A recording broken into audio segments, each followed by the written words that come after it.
What's up, everybody? It's Hannah. So I am doing a follow-up video to a video that I did a couple months ago called Hypomanic Hannah.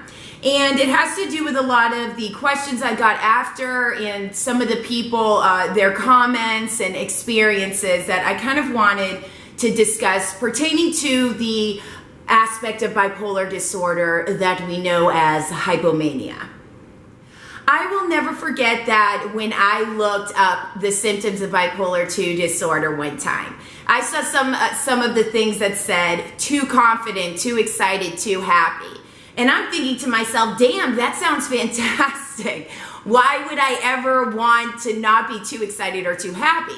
And I think this is where the conflict comes when it comes to hypomania and what separates being happy versus hypomanic. Like hypomania, when it gets out of control, is when it becomes impulsive.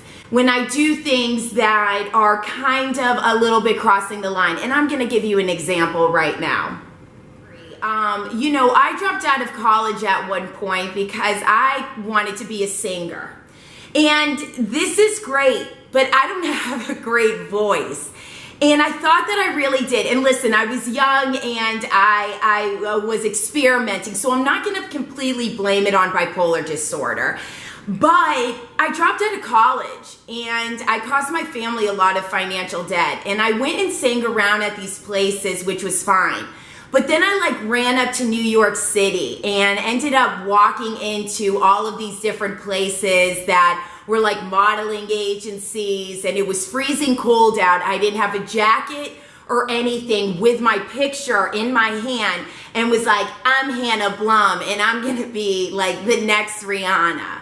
But the other side of it, I am a little bit of a wild child, and I don't think being really happy and excited means that I need to be sedated. I think you have to be very aware of yourself. And that's why journaling for me is huge, and kind of being aware of those, those triggers that say, okay, Hannah, you're not sleeping, and that could have been impulsive.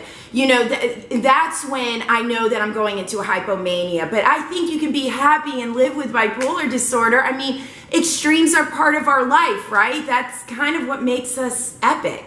And I've used that word a lot, and I love that word. Okay, but please share your response about hypomania or being too happy, what you think about it. Do a response video, leave the information below. And I can't wait to read your comments. I love them so much. And I'll see you next week. Bye.